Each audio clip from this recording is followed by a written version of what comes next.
जय जय श्री राधे। एक कहानी लड्डू गोपाल की सच्ची सेवा की। एक समय की बात है, एक गांव में दो वृद्ध स्त्रियां रहती थी। दोनों का इस जगत में कोई नहीं था। वे दोनों ही एक दूसरे का सहारा बनकर बड़े प्रेम भाव से रहती थी। हालांकि धर्म से दोनों अलग थी, लेकिन विचार से एक ही थी। उनमें से एक महिला हिंदू धर्म की थी और दूसरी जैन धर्म की। दोनों अपने धर्म के हिसाब से प्रभु की आराधना किया करती थी। उनमें से हिंदू धर्म की महिला थी, उसने अपने घर के मंदिर में श्री कृष्ण के बाल स्वरूप लड्डू गोपाल को बड़े प्रेम भाव से विराजमान किया हुआ था और उन्हें प्रतिदिन एक बालक के भांति प्रातःकाल नहला धुलाकर सुंदर वस्त्र आभूषण आदि पहनाकर तैयार करती थी। वह उन्हें एक बालक के समान ही मानती थी, इसलिए कहीं भी बाहर जाती उनके लिए फल खिलौने आदि चीज़ें लेकर आती थी और प्रेम पूर्वक उनको भोग लगाती थी। इसी तरह से वे दोनों महिलाएं एक दूसरे के परस्पर सहयोग से अपना सुखमय जीवन व्यतीत कर रही थी। वो दोनों जब पूजा पाठ एवं सभी कामों से मुक्त होती थी, तब बचा हुआ समय एक दूसरे के साथ सुख दुख बांटते हुए व्यतीत करती थी। कुछ समय बीतने के बाद श्रावण मास में हिंदू महिला को तीर्थ यात्रा पर जाने का अवसर मिला। तब उसने अपनी अति प्रिय उस जैन धर्म की महिला से भी चलने के लिए कहा। चूँकि वृद्धावस्था अधिक होने के कारण वह चलने फिरने में थोड़ी असमर्थ थी, इसलिए उसने जाने से मना कर दिया और कहा कि मुझे चलने फिरने से परेशानी होगी, इसी कारण तुम्हें भी तीर्थ यात्रा में विघ्न रहेगा। तब वो हिंदू धर्म महिला उदास मन से तीर्थ यात्रा पर अकेले ही जाने के लिए तैयार हो गई और जाते वक्त उसने उस जैन महिला से कहा, सखी, मैं 1 माह के लिए तीर्थ यात्रा पर जा रही हूँ। मेरे आराध्य श्री कृष्ण बाल स्वरूप लड्डू गोपाल का ध्यान रखना। उन्हें बिल्कुल एक बालक की तरह स्नेह देना। प्रतिदिन स्नान आदि कराकर सुंदर वस्त्र आभूषण पहनाकर भोग लगाना। उस जैन महिला ने सब बातें सुनी और बोली कि हाँ सखी, तुम चिंता मुक्त होकर तीर्थ यात्रा को जाओ। मैं तुम्हारे लड्डू गोपाल का भली भांति ध्यान रखूँगी। इतनी सब बातें बताकर वह महिला तीर्थ यात्रा को निकल गई और जैन महिला ने सारा कार्यभार अपने सानिध्य में लिया और बड़े उत्साह और उमंग के साथ सुबह उठकर खुद नित्य क्रम से निवृत्त होकर लड्डू गोपाल के स्नान की तैयारी में लग गई।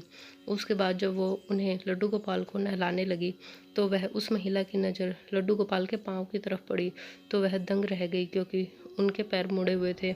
उसे लगा कि उसकी वजह से उनके पाँव टेढ़े हो गए हैं। इसका मुख्य कारण ये था कि उस महिला ने जब भी उन्हें लड्डू गोपाल को देखा था, वस्त्रों आभूषण से सुसज्जित देखा था, वो इस बात से अनभिज्ञ थे कि लड्डू गोपाल घुटनों के बल पर बैठे हुए थे। उनका बाल स्वरूप ऐसा ही है। वह बहुत परेशान हो गई और उसने सोचने लगी कि मैं अपनी सखी से क्या कहूँगी। उसने इतने विश्वास के साथ मुझे ये जिम्मेदारी दी थी और मैंने लड्डू गोपाल की देखभाल सही से नहीं की। ये सब सोचकर वह चिंतित हो गई और उसे याद आया कि उसकी सखी ने कहा था कि लड्डू गोपाल सिर्फ एक प्रतिमा नहीं है, बल्कि जीवित होते हैं। बस फिर क्या था। उसने निश्चय किया कि दिन प्रतिदिन उनके पैरों की मालिश करेगी। वह दिन में कई बार ऐसा ही करने लगी और जैसा कि श्री कृष्ण का स्वभाव है, वो है कि इतने कृपालु दयानिधान उस वृद्ध महिला की इस नादान भक्ति से वशीभूत होकर उन्होंने उस पर अपनी अपार कृपा लुटा दी। और एक दिन वह महिला रोज की भांति प्रातःकाल उठकर लड्डू गोपाल को नहलाने का प्रबंध कर रही थी कि उसकी नज़र उनके पैरों पर पड़ी। उसे देखा कि उनके लड्डू गोपाल पैर ठीक हो गए और यह सब देखकर वह वृद्ध महिला खुशी से फूली न समाई और सारा वृत्तांत सुनने के लिए अपनी सखी का बेसब्री से इंतजार करने लगी। कुछ समय पश्चात जब वह हिंदू धर्म की महिला तीर्थ यात्रा पूर्ण करके वापस आई तो सबसे पहले वे अपने लड्डू गोपाल के दर्शन को ललालित थी और जैसे ही उसने लड्डू गोपाल को देखा तो आश्चर्य में पड़ गई।